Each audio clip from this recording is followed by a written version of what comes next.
The first thing we do when we start any mechanical model is we have to bring in an architectural underlay. What I'd like to do in this video is link a structural model and an architectural model. So to get started, let's jump into Revit. Under Projects, let's go New. Now I'm going to grab Mechanical Template, and I'm going to click OK. Now, there's two ways to do this. One way is to go to Insert, and we can go to Link Revit. Another way to do it is in the project browser. If we scroll all the way down to the bottom to Revit Links, we can right-click on Revit Links, and we can go New Link. So either way you want to do it, I'm going to come down here, right-click on Revit Links, and go New Link. I'm going to browse where I'm keeping my files, and I'm going to grab my architectural model. Now, notice there's not as many choices from when we brought in our CAD. The files of type will be a Revit file. We have no choice. For the positioning, generally, you'll always want to go origin to origin. However, if you're using shared coordinates, you have to know what those coordinates are, and you can go by shared coordinates or project base point. And of course, you can put it in manual. And generally, you're going to go origin to origin. Now let's click Open. Notice I didn't really care what view I was in. As long as it's not a drafting view or anything other than the floor plan or a 3D view, you'll be good. Now, a couple things I like to do. The first thing I want to do is I want to select our link. And I want to make sure I click on the pin button right here. This makes it so other people can't move it. But a couple things happen when you hit pin. Notice down here, we have some choices. We can uncheck select links. So if I come over here, I can just hover over this link and I can select it. If you uncheck select links, notice that you can't select that link. If you uncheck this, now if you click on select pinned elements, notice I can't select it again. If you ever have a Revit model linked into your model and you can't select it, it's going to be one of these items are turned off. So I'm going to click on select pinned elements. Now I can select it. What I'd like to do is select our link.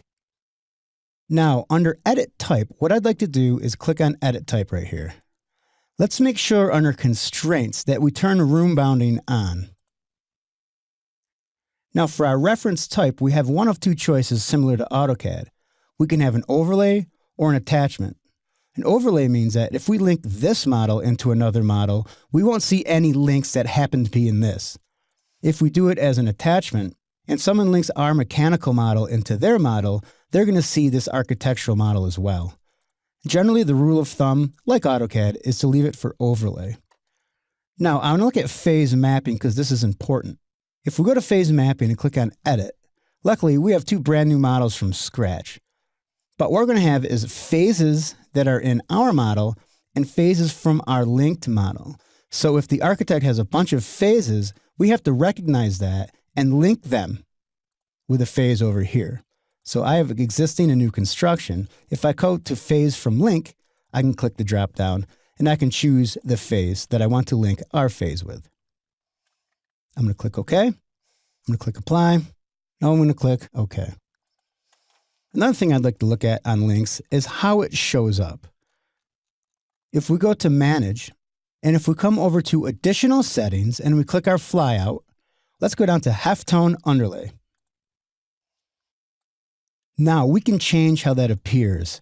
This can change from firm to firm depending on how your plotter is output, but my weight, I generally like to go with a weight of 1. For my pattern, I want to keep it at no override. I'll apply a halftone, but I usually bump it up to about 80%. Now I'm going to hit OK. Notice that our underlay is going to be darker. Any underlay that we bring into our model will be dark now. Now let's go to a 3D view. Let's go up to our Quick Access toolbar and click on Default 3D View. Now let's go to Insert.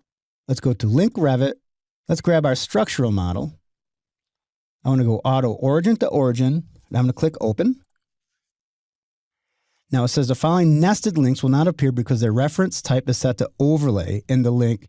So that means, for example, that the structural model had our architectural model linked into it, and you're going to get a nested links dialog. You want this. Click Close. I'm going to hit Escape a couple times. Now what happens is we have a link over the top of a link. So if we zoom in really close, we can select our structural link, and we can make sure that we pin it. Go to Edit Type, Make sure room bounding's turned on and click on Edit. Now to have room bounding turned on simply means that we can add spaces and they will bind to the rooms that are in the architectural model. Click Apply, click OK. Hit Escape a few times. Now we can zoom out. Now what I'd like to do is go to our visibility graphics. If you type VG or click Edit over here for visibility graphics, notice that we have Revit links. So I want to come down here to Revit links. And if we expand each of these, what's going to happen is this. Like a normal family, we have the name of a family, then we have the type of family that we have. So for example, I could copy these links around in my model and we'd have architectural 1, 2, 3, 4, and each of those are going to have their own properties. So remember, if you get more than one for each model, you can either delete that or you have to find out what happened. Someone might have copied a model. I've seen it happen a lot. Now, what I want to show is if we go to display settings and if we go by host view, and if we click custom, now if we go to say model categories, and again, instead of a host view, we go custom, notice that we can turn on or off any kind of items we want only in the linked model, only in this view, and it won't affect our main model. So keep that in mind when you have links in. I'm just going to hit OK here.